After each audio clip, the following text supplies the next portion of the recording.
First round of the 200, coming Yeah. off the 100. I mean, how does this feel for you? First round out there. Feels better than last year. Why is that? Well, I don't got COVID, so that helps. But I'd say that my body was put together better, I'd say. I feel like the hundreds kind of really ramped me up instead of so much tearing me down. I mean, of course, the very next day I was sore and tired. But other than that, I wouldn't say that I'm like crazy depleted. Like, I feel I'm really going to be ramping up as we go through the rounds.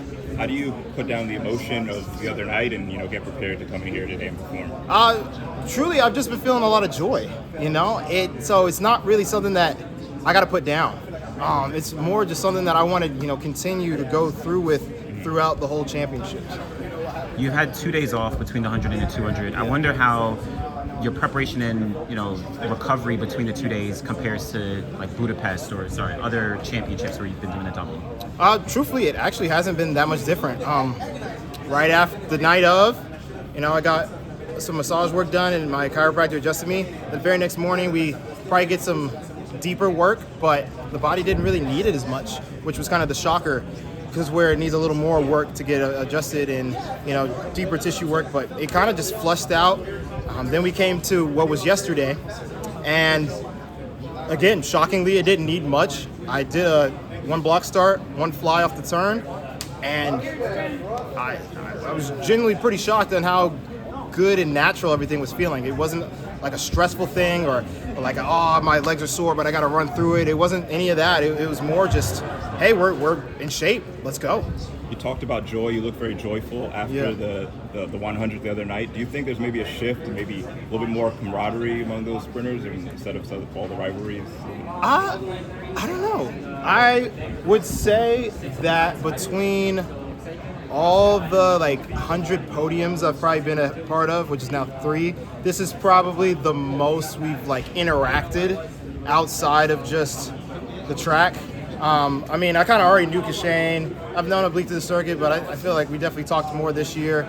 And then afterwards, I'd say that, yeah, this is probably the most we've engaged outside. I mean, yeah, I don't think anybody wanted me to be on that podium in 23, so I don't think anybody really wanted to talk to me then.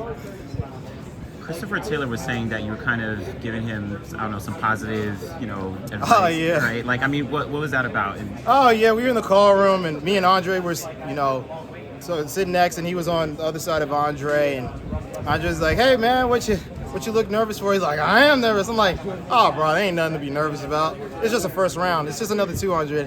And he's like, how do you not be nervous? I said, well, you can start by uncrossing your hands and relaxing your jaw and just realize, it's another 200. You'll be good. And he's like, just do what your coach said. Your coach is probably going to, your coach knows best. I'm my own coach.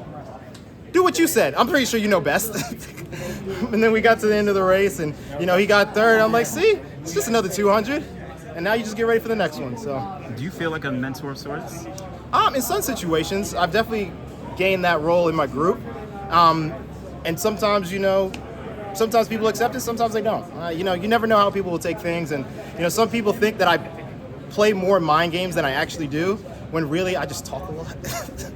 Which is that's really the thing. I talk a lot and people take it for mind games. And I'm like, trust me, if I was playing mind games, I promise you would know. It looks completely different.